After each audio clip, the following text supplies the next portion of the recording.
रात के 12 बज चुके थे। मैं नींद से उठी तो मैंने अपने शौहर को देखा। वो साथ नहीं सो रहे थे। मैं बहुत ही ज्यादा परेशान हो गई। इतनी रात गए वो कहाँ जा सकते हैं? रात बहुत हो चुकी। साथ वाला कमरा मेरी बहन का था, क्योंकि वो कॉलेज पढ़ती थी। वो शहर में मेरे पास पढ़ने के लिए आई हुई थी, क्योंकि हमारा ताल्लुक एक गांव से था। जब अपनी बहन के घर के पास पहुंचे तो अजीब कसम की आवाज आ रही थी। मैं सब बच्चों के ठीक हैं। उस वक्त वसीम इस कमरे में है। मैं बहुत ही ज्यादा हैरान थे। कमरे के बाहर देख रही थी कि कोई सुराख हो, जिसमें कि आखिर अंदर क्या हो रहा है। आखिरकार दरवाजे में से मैंने वो उसे देखा। दोनों एक अजीब हालत में मौजूद हैं। मैं समझती थी कि यहाँ सब कुछ हो रहा है। मैं तो कभी सोच भी नहीं सकती थी। मेरी शादी को अभी 6 माह ही हुए थे कि वसीम ने मुझसे पसंद की शादी की थी। उसलिए हम दोनों बहुत ही ज्यादा खुशी से जिंदगी गुजार रहे थे। लेकिन मैं कभी सोच भी नहीं सकती थी कि मेरी बहन लायबा उस तरह मेरे शौहर के साथ खेल रही होंगे। मैंने फौरन दरवाजा खोला। इसी वक्त मेरे शौहर माइंड कर चुके थे। मैंने कहा कि दरवाजा खोलो। मैंने देख लिया है कि तुम दोनों किया कर रहे हो। उसी वक्त लाइबा ने दरवाजा खोला। लाइबा ने कहा कि अब भी आप यहाँ। मैंने कहा कि मैं तुम किया कर रहे हो। मुझे अफसोस हो रहा है कि वो तुम भी ऐसा कर सकते हो तो ऐसा नहीं करना चाहिए था। उसकी उम्र तो देख के तुम्हें शर्म नहीं आई? तुम्हारा उससे क्या ताल्लुक है? तुम्हें ऐसा नहीं करना चाहिए था। जिस पर लाइबा ने कहा कि उसमें कोई गलती नहीं है, जो को मजबूर किया था ये सब कुछ करने के लिए। मैंने लाइबा आटू में तुमसे कुछ पूछ रही हो मैयन? मुझे बताओ। मैं अभी उम्मी को कॉल करती हूँ कि उस घर में क्या हो रहा है। मेरी बहन मेरे शौहर कियास तरह वक्त गुजारा है। आखिर मुझ में किस बात की कमी हुई थी? तो मैं जो कुछ हो रहा था, फिर तो मैं ऐसा कैसे कर सकते हो? मुझे तो अफसोस हो रहा है। और लाइबा, बड़ी लाइबा ने मेरा हाथ पकड़ लिया कि मैं क्या करती। मैं मजबूर हो चुकी थी। मेरी कॉलेज की लड़कियां किस तरह लड़कों से दोस्ती करती हैं, उनके साथ वक्त गुजारती और मुझे हर रोज अपनी बातें सुनाते हैं। मैं मजबूर और बेबस हो चुकी थी। अब अच्छी तरह से जानती है कि मैं भी जवान हूँ। मोबाइल पर फिल्म देखकर भी अपने आप को जकवा दे सकते थे। लेकिन मैं नहीं की जाती थी ऐसा कुछ भी हो। जो आज पहली बार मेरे साथ खेलने के लिए यहाँ आए थे तो ठीक है, न कभी भी नहीं आएगी। लेकिन आप इस बार किसी को कुछ नहीं बताएंगी। मुझे समझ आ चुकी थी कि लायू परवीन के बगैर नहीं रह पाएगी, और अगर मैंने जबरदस्ती उनको अलग करने की कोशिश की तो शायद बहुत ही ज्यादा मुश्किल हो जाएगा। मैंने अब उस रिश्ते को राज रहने दिया। मैंने कहा ठीक है, तुम दोनों जो कुछ करना है कर सकते हो, मुझे उस बात पर कोई एतराज नहीं। लेकिन ये रिश्ता उसे घर की 4 दीवारी में रहेगा। कभी किसी को कुछ नहीं पता चलेगा। मैं लाइयो को बड़े प्यार से अलग करना चाहती थी। मैं नहीं जानती थी कि अबू हैं और मेरे बीच किसी कसम की कोई ऐसी बात हो। मैंने कहा कि माइंड लाइबा के साथ जो वक्त गुजारना चाहते हो गुजार सकते हो। वो उनने साफ इनकार कर दिया। नहीं, मैं ऐसा कुछ नहीं करना चाहता है कि उन्हें मुझे किसी कसम की कोई टेंशन नहीं। मैं चाहती हूँ कि तुम मेरे सामने ही लाइबा के साथ खेलो। ऐसा कुछ करो नहीं। मैं ऐसा कैसे कर सकता हूँ? मैंने जबरदस्ती मयीन और ऐबों को एक दूसरे के पास कर लिया। मैंने कहा कि मैंने तो इन दोनों को इजाजत दी है। न मैं देखना चाहती हूँ। मैंने भी बहुत सारी फिल्में देखी हैं जिसमें ऐसा तो होता ही है। मुझे अब किसी कसम का कोई एतराज नहीं, क्योंकि वो उसी वक्त उठकर उसका था और लाइयो को भी फलाही एक्सप्रेस था।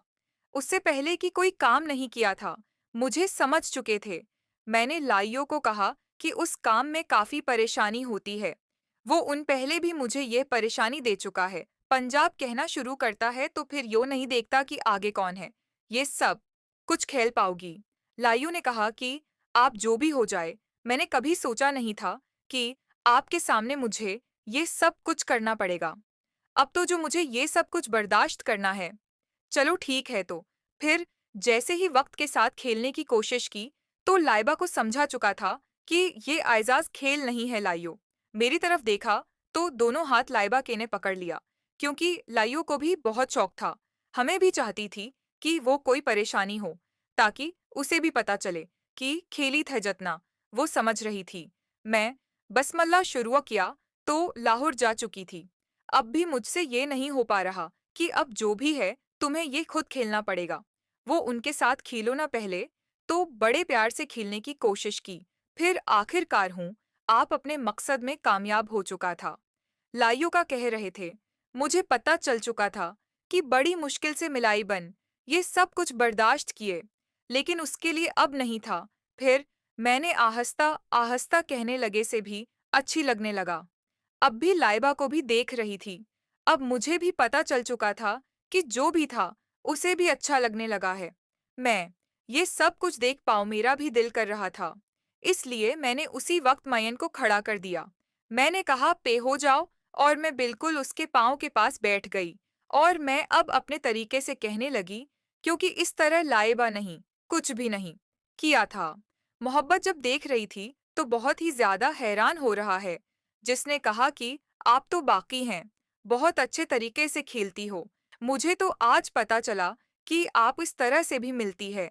मुझे भी ऐसा नहीं लग रहा था, क्योंकि मैंने ऐसा कुछ नहीं खेला था। वो शायद मुझे अब बहुत खेल नहीं पड़ा, लेकिन अब वो मुझे भी मजबूर हो चुके थे। उसलिए मैं जैसा चाहती थी, उसलिए मैंने अपने तरीके से मय्यन के साथ खेलना शुरू कर दिया। उसके बाद मैंने पोजीशन बनाई और मय्यन को मैंने कहा कि मेरे साथ खेलो लाइयो, बस देख रही थी। जब हम दोनों खेल रहे थे, हम काफी अच्छा खेल रहे थे, लाइबा से भी कभी बर्दाश्त नहीं हो रहा था। लाइयो ने कहा कि अभी बस करें, अब मेरी बारी है, मुझे भी तो खेलने दे आज। तो हम दोनों ने खेला था। आप बीच में ऐसे ही आगे। मैंने कहा, मैंने अभी तो टाइम दिया है ना, अब कुछ देर तो मुझे खेलने दो। जब तक हार ना जाओ तो मैं से ही देखती रहूं। लेकिन मुझे क्या पता था कि वो काफी देर से खेल रहा था, मेरे से पहले ही थक चुका था। आपने अभी तक बिल्कुल करीब थी, काफी देर से तो खेल रही थी। अब मैं भी थक गई थी, हम दोनों काफी अच्छे तरीके से खेल चुके थे। लाइबा ने कहा। मैंने कहा कि ठीक है, थोड़ा इंतजार करो, अभी तो रात बहुत है। मैं यहीं हूँ, मैं कौन सा जा रहा हूँ, अभी आधा घंटा लगेगा। थोड़ी देर के बाद लाइयो, मैंने कहा कि तुम आओ या पास बैठ जाओ और खुद ही कोशिश करो, फिर सब कुछ ठीक हो जाएगा। कहने के काबिल जब मईन हो जाएगा तो तुम उसके साथ अच्छी तरह से खेलेना। मैं अपने कमरे में जा रही हूँ, नहीं आप यहाँ से कहीं नहीं जाएंगी। आप मेरे कमरे में, सोचा है हम तीनों यही सो जाएंगे। मैंने कहा चलो, ठीक है। मैं बहुत ही ज्यादा थक चुकी थी। मैं कमरे में जाकर जॉसलेन्यू ट्रीटमेंट पड़ा है। लाइयो चैनल को मैं खुद ही जाकर ले आती हूँ। लाइयो लेने के लिए चलेगी। मैंने उनको कहा कि लाइयो को अच्छी तरह खेलना सिखा। दो भाइयों की हर ख्वाहिश पूरी होनी चाहिए। मुझे अब इस रिश्ते पर किसी कस्म का कोई ऐतराज नहीं, लेकिन लाइयो का खुद बहुत ख्याल रखना होगा। अब किसी और लड़के के बारे में न सोचे, ऐसा नहीं हो सकता। वो किसी और के बारे में नहीं सोचता। कि तुम अब मुझसे वादा करो कि उसकी हर जरूरत को पूरा करोगे। जब तक ये कॉलेज पढ़ने के लिए हमारे यहाँ शहर में रहेंगी, हम ऐसे ही हालात पर उसकी हर ख्वाहिश को पूरा करेंगे, उसके साथ खेलेगी। आप मेरी बात पर बहुत ही ज्यादा खुश थे। मुझे समझ चुकी थी, वो तो खुद ही ये तमाम चीजों को पसंद करते थे।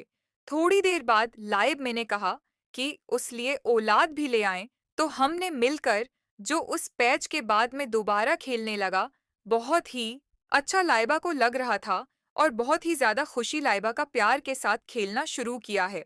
बहुत ही ज्यादा खुश दिल एक बार फिर। क्या अभी भी वाकई हैं जो कहते थे, मुझे लगता था कि शायद ये खेल मेरे लिए इतना आसान नहीं होगा, लेकिन अब मेरे लिए बहुत ही ज्यादा आसान बन चुका था। बहुत अच्छा था। अब तो लाइफ बहुत ही ज्यादा खुशी थी कि रात गुजर गई। अगली ही देर मैंने अपने शौहर को कहा कि आफस जाते हुए वो कॉलेज छोड़ देना। जिसके पास गाड़ी नहीं आने वाली, ठीक है, वो आपको साथ लेकर जा रहे थे। मुझे अब किसी कस्म का ऐतराज नहीं। ताली उनकी वीडियो को भी था। अब लाइबा भी बहुत ही ज्यादा खुश थी। उसे भी ये ताल्लुक बहुत ही ज्यादा चलने लगा। इस तरह लाइयो 2 साल हमारे यहाँ रही। मईन और हम तीनों ने मिलकर अच्छा वक्त गुजारा। फिर वो घर चली गई और फिर मैंने घर वालों को जोर देकर लाइबा की शादी करवा दें। मैं नहीं जानती कि अबलाग हमारे यहाँ वापस आए। किसी कस्म का आइन का लाइयों से ताल्लुक में नहीं चाहती थी। मैंने उनको मना कर दे के अबलाग से राब्ता नहीं करना चाहिए। उसके बाद माहरीन ने कभी भी किसी किस्म का कोई ताल्लुक नहीं रखा। उम्मीद है ये कहानी आपको पसंद आई होगी। मज़ीद कहानी देखने के लिए चैनल को सब्सक्राइब कर लें ताकि इनबॉक्स में अपनी राय का इजहार और चैनल को सब्सक्राइब करना ना भूलें।